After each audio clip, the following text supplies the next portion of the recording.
everybody. Welcome back to the Traitors official podcast. Do not adjust your screens. Bob the drag queen has a backwards hat on. Bob, explain yourself. Listen, you know, I've just seen the error of my ways. We've been talking about fashion a lot here lately, and I realized you were right about so many things. Oh my God, I am getting trolled, but I love it. It actually has rhinestones on it. Listen, I had to make it Bob the drag queen style, obviously. So this is my little nod to you. This is my peace offering, shall we say. I mean, I am honored and completely gagged. So, thank you. Of course, it is absolutely my pleasure. And of course, y'all, this is the official Traitors podcast, where we talk about the intrigue of the gameplay, the fashion, and the betrayals. We are your hosts. My name is Bob the Drag Queen. And I'm Boston Rob. And fair warning, we are not holding back. There will be spoilers. So make sure you are all caught up. And there is so much to talk about. This episode, I know, had everything. We gotta get into it. Banquet. The Black Banquet, right from the jump. Lisa Rinna with the brooch on her lapel. And I gotta say, her entrance, fit for a queen. Watching her come down those stairs, her big grand entrance, I was like, what a diva, what an icon, what a legend, what a traitor. Lisa fucking Rinna. Lisa fucking Rinna. The only thing about this murder that I find I would have been suspicious on, I'd have been like, bitch, this brooch doesn't match your outfit. I'd have been like, girl, I love you. But Lisa, this brooch right there on this outfit, what is happening? What are we doing? Everyone's suspicious of everything. There's cards on the table. Yes. People are cutting up food. Rightfully so. I mean, everybody is watching everything. And I gotta tell you, I absolutely loved how she delivered, oh, my pin is burning. We actually have footage on how she came to her decision, so let's take a look at it.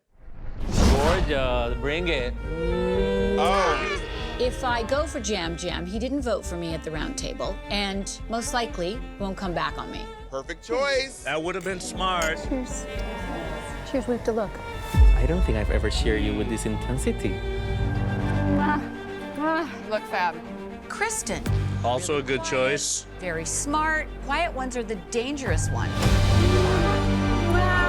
But also, I think Natalie is smart, and she's a gamer. She's really dangerous. Kristen's the best choice. Natalie could be a good target for me. Kristen's the best, but Jam Jam's the worst. Yes, yes. And it is my moment to strike.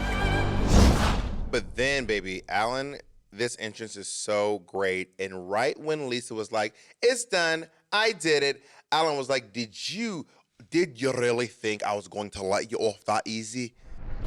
There are just 2 life-saving antidotes, 2 chances to save the cursed Oh, that's the player. worst. So, You think you did your job, and here comes a twist. have the traitors targeted tonight. Look at Lisa. Listen up, players. You only have a short amount of time to discuss who will drink the antidote, or it is lost forever. Right now, Lisa does not look like she looks shook. She looks destroyed. Obviously, Rob and Candace aren't shook because they don't even know who she chose. Right, they're literally scot-free, and they know they can't be killed, so they're not going to make a big thing to go for the antidote. Yeah, and Lisa is like, this is more dramatic than the soap operas I used to work on. The game has obviously evolved. Yes. In the very first season, somebody poisoned a chalice. Yes. And here they are at a banquet, and they're literally trying to find anything that happened so that they can drink the potion. And they're paranoid. Who took a deep breath? Yeah. Who looked me in the eye? Who's wearing shoes? Who cut the turkey? Yeah. Who did this? Who did that? So let's look at all of the faithfuls battling it out to get those antidotes. You have 1 minute left. I would like to drink it. There's Natalie, One no at a one time. can get a word in. Guys, I really want to drink this, guys. I have. Oh my God. I don't like Natalie always taking the lead as a lead faithful. Yeah, it's getting her a lot of heat. Well, Stephen felt passing me. Players, I need 2 names now. I do not play like that. This doesn't surprise me. This is a smart survivor mood. If Yeah. nobody's speaking up, go for it. Yeah. So Natalie and Tara are getting up and like fighting over this drink, and then someone's yelling, just drink it, because it's gonna expire. Time was running out. In my mind, when they were fighting over who was going to drink it, there was no question. I knew Natalie was going to drink it. I just know she's like, in the moment, she's very aggressive and she's going to take the initiative. So let's look at Alan's remarkable and beautiful reveal. The player that was cursed to death Cursed. is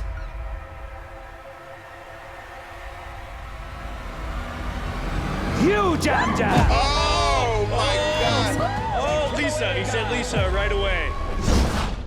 As Jam Jam is being dragged out of the banquet hall by minions, literally kicking and screaming. Alan, you're going to prison for that.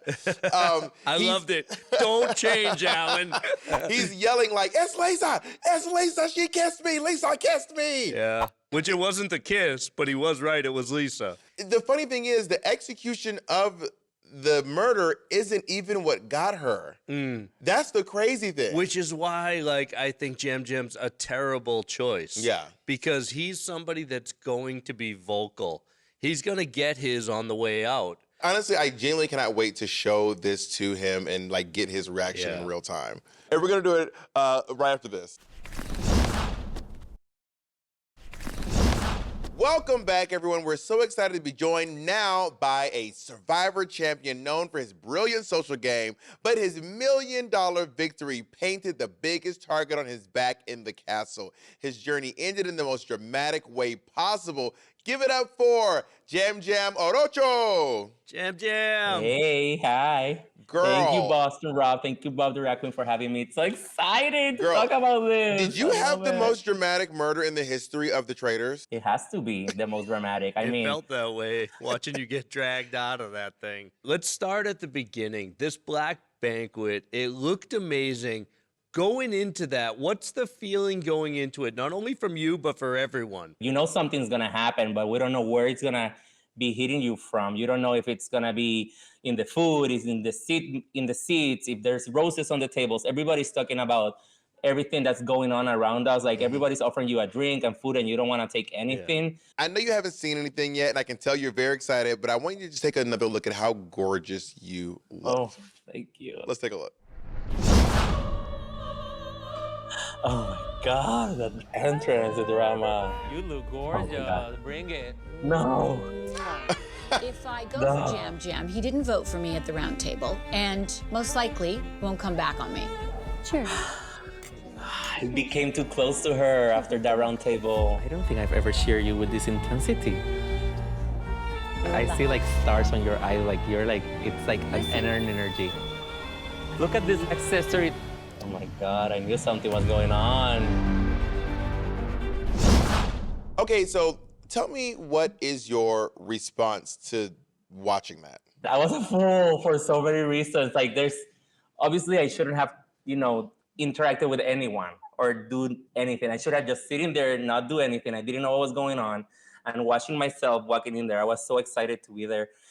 The conversations we were having at dinner, looking at everybody dressed so amazingly after spending so many days together, it was magic. It was magic. I felt like a movie. Like in another way that Survivor is not like that. Survivor is like the nature and everything. But here is like the drama and the theater and everything is beautiful and smells nice. And that banquet was an absolutely phenomenal show, but your murder was the most beautiful finale of all, and we're gonna take a look at it right now.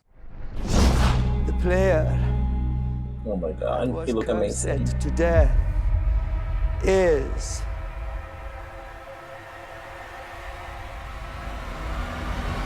you, Jam Jam.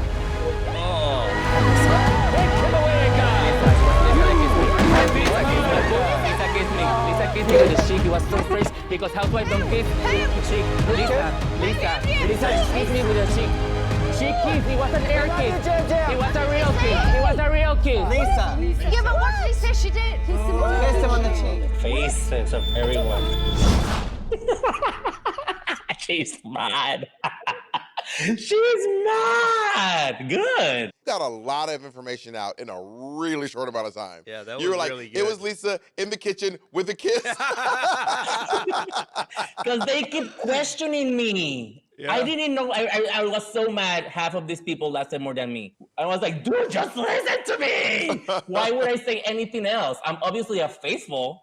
I just got murdered. You said that you thought it was Lisa that targeted you because of a kiss on the cheek. How sure are you of that? And in the interactions in this castle, everybody was like air kissing, because that's the classy thing to do. But Lisa, when she said hi to me, she gave me a kiss on the cheek, like a smooch. Okay. And she was the only one who kissed you like that? Yeah. So listen, Jam, the magic of this murder is that even though you think you know how you were murdered, I'm telling you right now, it wasn't because of the kiss. So I want you to watch this, and I want you to see what really happened. Yep. Oh, close the door. Oh my God, they're gonna talk about it. Last night was insane, and I'm a little sad because I did love Jam, but it happened so fast. Lisa just like, did she love me? She handled her scandal with no backup. I was so scared that you hadn't done it because I didn't see anything. It happened within 5 minutes. I didn't even know who you were going for. Ow, ow, ow. Is this shit? Oh, Yeah, will you she said that. Open. Yeah, I closed it. And Maura was next to me. Thank you. So the cause of death was actually her tricking you into touching the amulet that she had on her lapel. How does that feel fighting that out? Well, it makes me feel like a fool because I was screaming as a kid. I was like, she kissed me! You know what's great about it? You know what's great about it is you threw her under the bus for the wrong reason, but you were right. She was a traitor. I knew she was acting different with me that night. Yes. So I was like, who was acting with me different tonight? And to me, was the idea of the kiss. But if you think about it, maybe she was also nervous, and that's why she gave me the kiss. I thought you played a great game, Jam. I thought you were doing all the right things, and your intuition was good at the end, You sensed it was her. I really respect the fact on the way out, you took a parting shot that ultimately led to people to start to look at Lisa. As they should. I love that. Yay for me and my meat of the pack placement. Let me ask you one question. Like, overall, the experience, how was it for you overall? It was amazing. It was super hard. It was... So on Survivor, Rob, you are watching everybody at once all the time. Here, the castle has many rooms. Everybody's everywhere. You don't know what's really going on. And in comparison to Survivor, this was very hard for my skills. What is your final message to the faithful? Oh, the faithfuls are all gonna die if they keep doing what we were doing. They don't have a freaking chance. I mean, they can get maybe 1%, but I don't see them figuring this out. They're a mess, and I hope they lose. I said it when I was there. I was like, I hope the faithfuls lose. They deserve to lose. See, that's a Survivor mentality. I'm just telling you from a gamer's perspective, because he's so competitive, I know how he feels. It's a little bit like, well, if I'm not going to win, I don't want any of you else to win. Thank you so much for joining us, Jam. I got to tell you, from one gamer to another, it was tough to see you go, but I really enjoyed watching you in the castle. And thank you for actually bringing the fashion. You looked amazing. All right, thank you so much, Jam. Bye. Thank you so much, guys. It was a blast. You want to talk about this breakfast? Let's talk about it. Ooh. Uncomfortable. I mean, brutal. There's no reveal because, obviously Jam was dragged out the night before.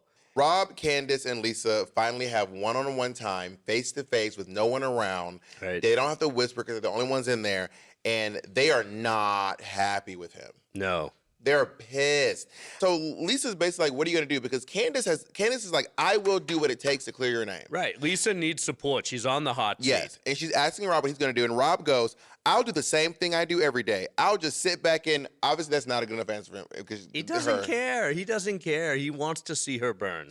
He's not saying that he's breaking up the band, but his actions are. Yes. He's making excuses. The fact that he couldn't vote for Colton, that he didn't want to vote for Ron. I mean, it's all lining up that he's trying to create a group that doesn't include them. So they go out of breakfast, and you see them in the library. Back in the castle. You see them in the library, and out of nowhere, Natalie just has diarrhea of the mouth and misspeaks. Let's look at Natalie misspeaking here. We just wanted to clear up like how we were fighting over the potion. And why were you so strong? 2 of the gamers have been targeted. Like, think about it, they're all dead now. We killed 1. We murdered 1. See, Lisa already feels like she's dead. Did she just say we murdered? Oh, praise Jesus. I'm going to use that. Thank you.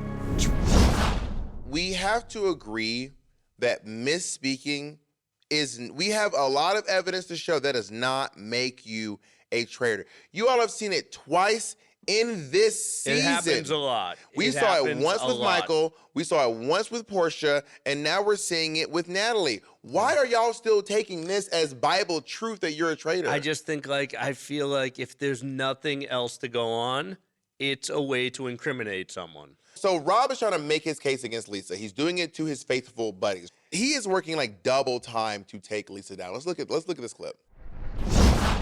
Airtight. Don't bring this out. I don't want to get murdered. I don't want to get murdered. Anytime 2 people have a different version of a story, someone's lying. I'm sorry. That's camp, guys. That's camp. As soon as he says that, she says it is pretty basic. But he said it like he was shopping. We all know this is the first time we get to hear Faithful say anything to us. That's what he says. Someone's lying. Yeah. Why would he lie? Anytime 2 people have a different version of a story, someone's lying. I would have like, Socrates could never. I mean, he's not wrong, but it's not the most insightful quote. What he is saying makes a lot of sense. Jam Jam has no reason to lie as he's being thrown out of the castle. I agree with that. Usually after someone's dead, why would they say it, Yeah. All right, so let's talk about this week's mission. Yes. All right? They're giving them some gold to start with, which they can use, but they ultimately have to collect gold and go up this huge mountain to the end and put it in their chest. This game is so physical. It's not just like going up a hill. There's an aim game in the middle. They can wage their gold and throw it at the sting.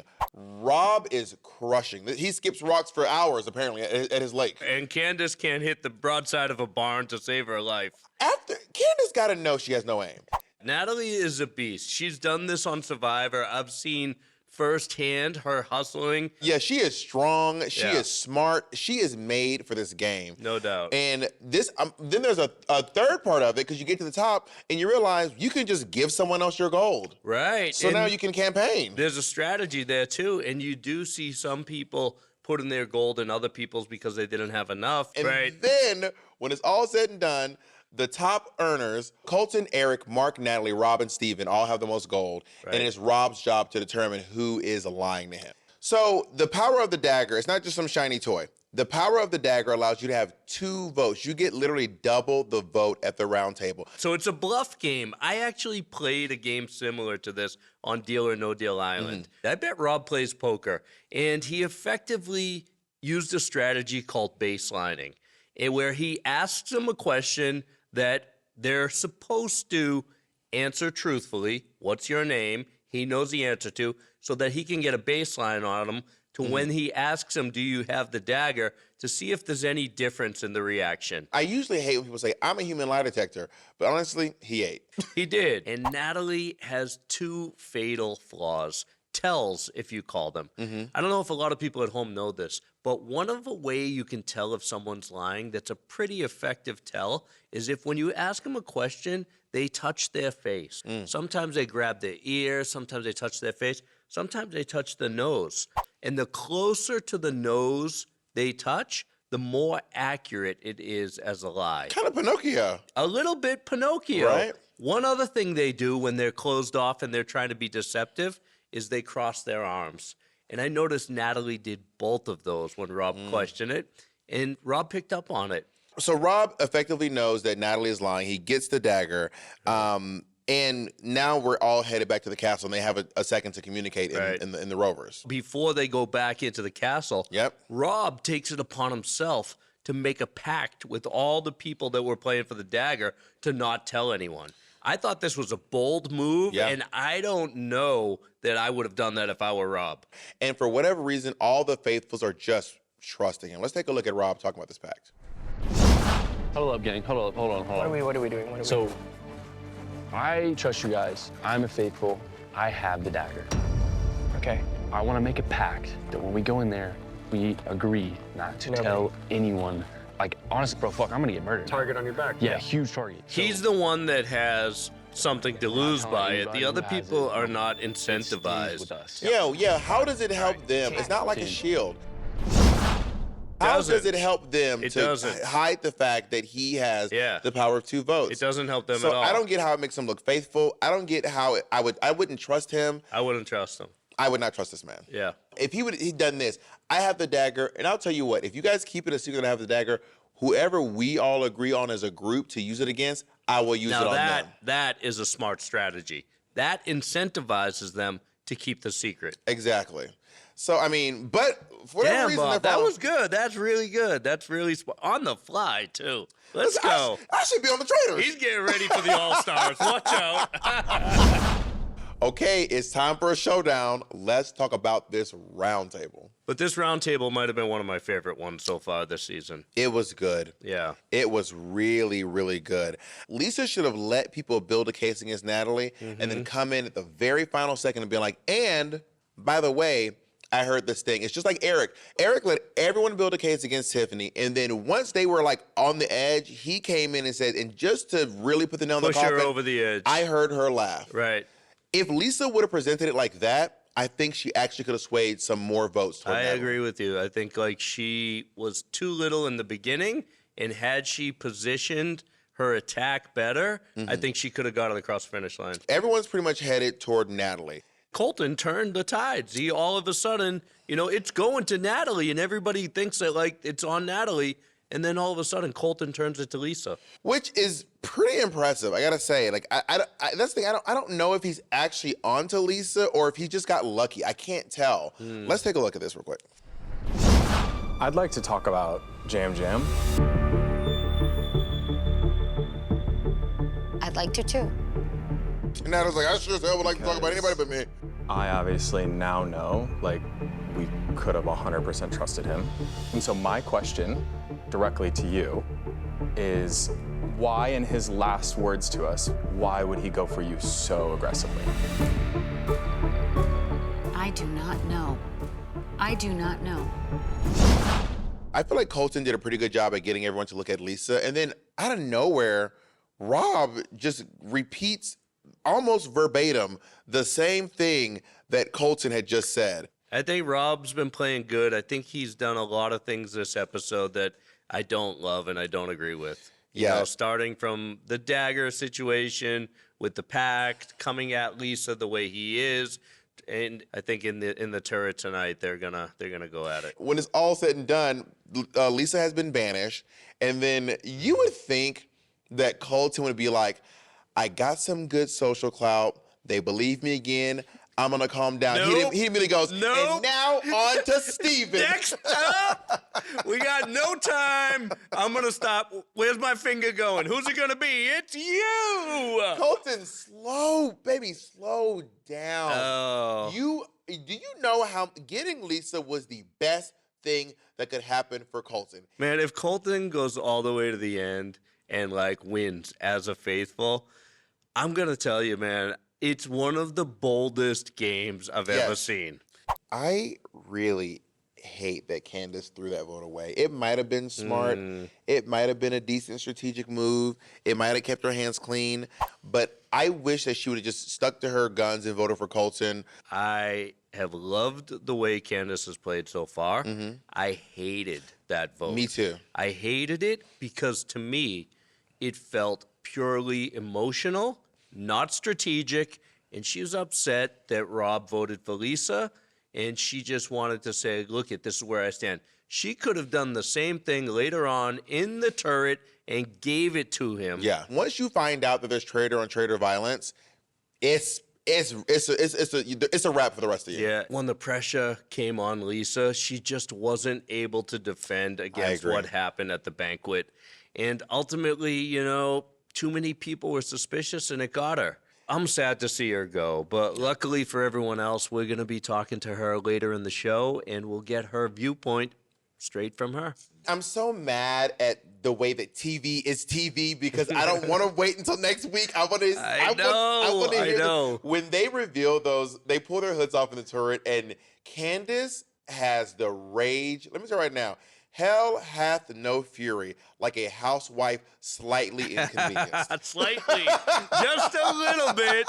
And what she felt tonight was more than being slightly inconvenienced, I'll tell you that. But what you don't have to wait for is the opportunity for us to interview Lisa Rinna. Yeah. And we're going to do it right after this. Welcome back, everyone. We are so lucky to be joined by an icon, a legend, and as of last night's roundtable, a revealed traitor. She brought every ounce of her legendary dramatic flair to the most treacherous role in television. The fallout is just the beginning. It's Lisa fucking Rinna. Hi, Lisa. Hi. Oh my, what a wild ride. Lisa, playing a traitor is like a 24/7 role. It's different. And, you know, being in that turret all the time, was the constant deceit of being a traitor a different kind of pressure for you? You know, I think playing the two different roles, really, because, you know, you're a traitor, but you're playing a faithful. Right. So that's what was challenging for me. The deceit of it wasn't really that difficult. To be honest. I knew you were one of us. I knew you were one of us, Lisa. Oh, I'm so one of you. I loved it. The very, very first time you all sit at the round table, you get a tap on your shoulder. That Scottish hand rubs across your Beverly Hills shoulders. What are you thinking? In my head, I go, oh my fucking God, I'm a traitor. Oh my fucking God, I'm a traitor. Oh my fucking God, I'm a traitor. That's exactly my response. Take us into the turret, okay? You're in the turret, and it seems like y'all are getting along. You are communicating. You are an effective team. You're crushing. They're crushing it. You are killing it. But somebody turned their backs on the traitors. What was that moment like? The minute you say, we are kumbaya, we're a team, everything's going to be great, that is the setup of life. And it was too good to be true that we were getting along and it was going along so well. So frankly, I wasn't that surprised. But then again, while you're at the round table, you're like, that little fucker. You know what I wanted to ask you, Lisa? The face-to-face murder with Carolyn. She took it so personally. Do you guys have history? We do. I gotta say, that was fun. I have to say. Now, listen, I love Caroline. Why I had such a great time doing that, I don't know. Maybe it's the housewife in me. I just loved it. I think it's the traitor in you. Yeah, I think it's very theatrical, a little bit the housewife, but more the traitor in you. Okay, I'll take it. I loved it. It was so much fun. I want to talk about your amazing entrance at the Black Banquet. And we want to watch it, and I know you haven't seen any of this yet, but we're going to play it for you for the first time. This is like the Super Bowl of murders. Diva! I am a lone wolf, but I love nothing more than to be the center of attention. It is going to be the most iconic banquet in Traitor history. Lisa, I'll tell you what, the way that you tricked Jam Jam to touch the amulet, that was by far my favorite move so far. I thought it was awesome. Wow. Coming from you, that is quite a compliment. I mean, Thank you're you. bold to do that, especially because you had heat on you.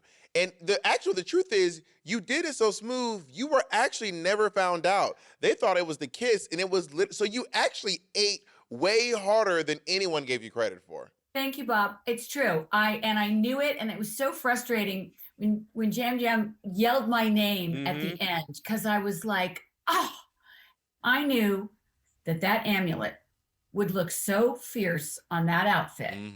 I had to do it, even though I had heat on me, even though it was going to be up to me to do the murder in plain sight. Yep. I had to do it. I knew I had to do it. It was my moment. And so, you know what? I took the risk. What are you thinking when Alan Cumming walks in with 2 antidotes after you've done the deed? The look on your face, you were pissed. But I'm just like, are you fucking kidding me? After the work I just did, now we have to do this? Lisa, when you're at the round table, like, talk a little bit about the feeling that you have. Like, it's super intense. We've all been there. When you get too defensive, that's the worst thing I think you can do at the round table. Well, we actually have a clip of it. Let's take a look. Last night, emotions were extremely high, and that might have brought the worst out of some people. But I think the best thing to do in this situation is to take emotion out of the equation. You guys think Natalie might be a traitor because of this instance.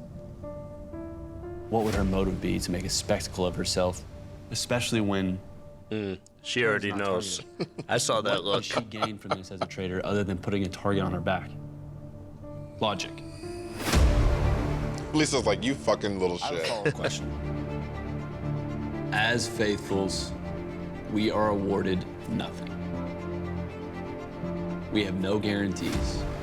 We only have guesses. I can't look at any of you and know 100% if you're lying to my face or not. But we have that with Jam Jam. The last thing he said, Lisa is a traitor. So, Lisa, how do you feel watching that? I do remember like this kind of pit in my stomach, and I was like, that fucker, he's doing it. He's going for it. Look what he's doing. He's literally doing it. That's what was going on. I wasn't that surprised because he already done it the night before. So but I was pissed off. Who's more dangerous, a housewife or a Love Island pretty boy? I would have said housewife until I was with the pretty boy snake charmer. Let's take a look at your exit. You had such a classy exit from the show, and Did you I? also got to show a lot of your humanity and your emotions. Let's take a look at that. First of all, I have absolutely loved being here with all of you. I never thought I could do this. I never thought I could last this long. What I'm going to tell you tonight is I am the most iconic, legendary. Oh my God.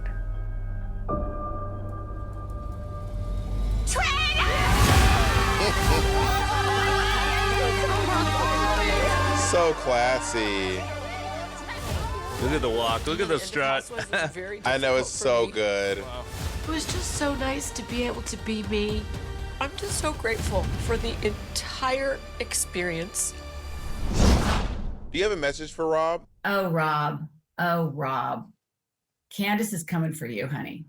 She is coming for you, for me. Wake it up. Don't mess with the housewives. I found that out the hard way. Yeah, if you had a chance to go back and do anything different, would you? I'll be honest with you. I don't think I would have done anything differently. I really don't. I had no idea what I was doing. Yeah. I had no idea how to play this game. I'm all of a sudden a traitor. And I'm actually so proud of myself that I lasted as long as I did. You did great. I think you should be proud of yourself. Listen, I loved every second of it. I got the most attention. I love attention more than anybody. I think it was brilliant. Thank you, Lisa. Thank you, Lisa. Thank you. You were so Bye. great. We're going to miss you.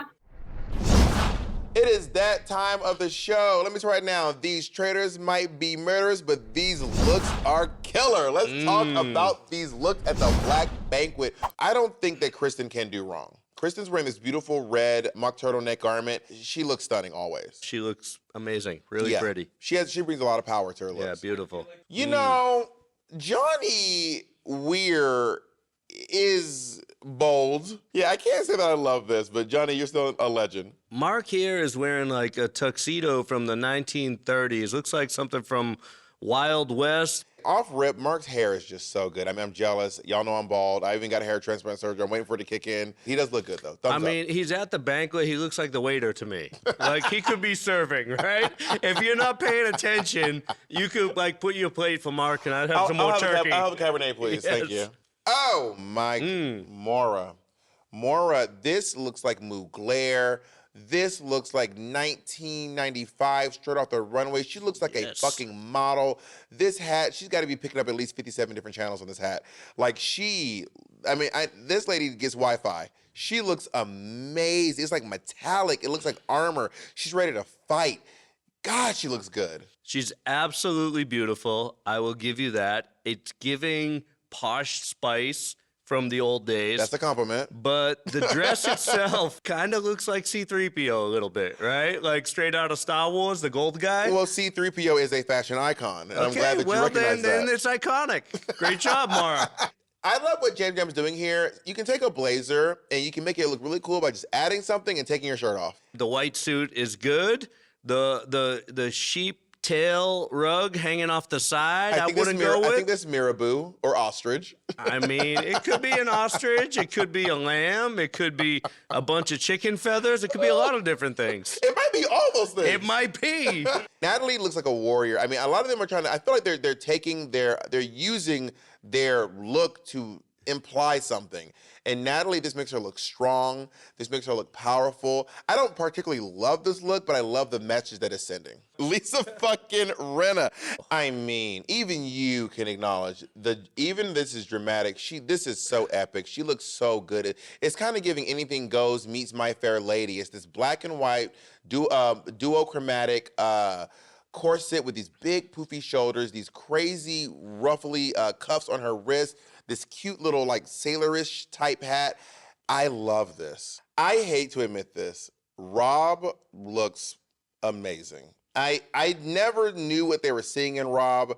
I now see it. And I gotta be honest, Hold on, are we on the right side here? Yeah. This is what you think is amazing? Oh, this is great. It shows his tattoos perfectly. Leave your overalls back in Alabama. I am normally a Candace stan. She looks like the queen of the damned. I don't love this look. It looks like this headpiece is creeping down her neck and trying to kill her. I agree with that. And also, like, her hair is too much in the front. That's a good note. Yeah. That's a really good note. Like, maybe if she pulled it back, it would look better, but the headpiece is still ugly. But with the hair forward, it's too much. I'm proud of you. My man. I'm proud of you. Let's keep cooking. Alan is giving homage to his true Scottish culture. Alan's commitment to drama is so great. And I got to tell you, he was very intimidating in this look. All right, who's your favorite of the week? My favorite of the week was the tribute to George Lucas, and I'm going with Star Wars, C-3PO, Mara. Oh my God, we have agreed again. Stop. Yes. No. Mara, you are the Traitors Fashionista of the week. Congratulations. It's a better honor than winning the whole season. Well, you know, Bob, I could go on all night talking about the looks, but I think it's time for our final thought. Let's talk about what we think is coming next. This is the part of the episode where we both get to have the final word. First up, let's talk traitors and victims. If they don't kill Eric, Mark, or Steven next, I think they're fools. Oh, and Natalie. Natalie is such an aggressive faithful. She got a little heat, though. She got a little heat, but, like, I feel like she got vindicated. Yeah, she did. So, I mean, now she's going to keep cruising. Colton needs to chill out. He really does. He really does. He's got away with so much. And you got one good win. Let it go now. Let it go. Let someone else do the heavy lifting. Yeah. Ain't a big guy. You don't got to do everything, big guy. He's not gonna. That's my prediction. I mean, he's not already gonna going leave after it alone. Steven. He's already going after Steven. Yeah, he's just... To large groups, by the way. It's never enough to bring one person. It's like, hey, everyone. Everybody, over here, I have an announcement. I'm talking about Steven now. Yeah. You know what I mean? So, I don't know. I think Colton's short for this. He's not long for this world. I agree. After you and I drew first blood in the turret last season, there was no repairing that. Yeah. That turret was fractured, and it imploded. I don't know whether Candace and Rob can put their differences aside. Yeah. I tend to think because of history, no, but maybe they're bigger people. I don't see Rob backing off of his plan, whatever it is, and I don't see Candace letting go of how hurt and upset she is by him turning on Lisa. I agree. There was an emotional vote tonight, and whenever people are emotional, their decisions are skewed. She's gonna have to get past that if they're gonna work together. Yeah. Thank you guys so much for watching. Make sure to watch episode 8 of The Traitors, only on Peacock next Thursday. And you can find us on the Traitors official podcast, dropping after every episode on Peacock, YouTube, and you can listen and follow wherever you get your podcast so you never miss an episode. We'll see you guys. Bye. Don't die.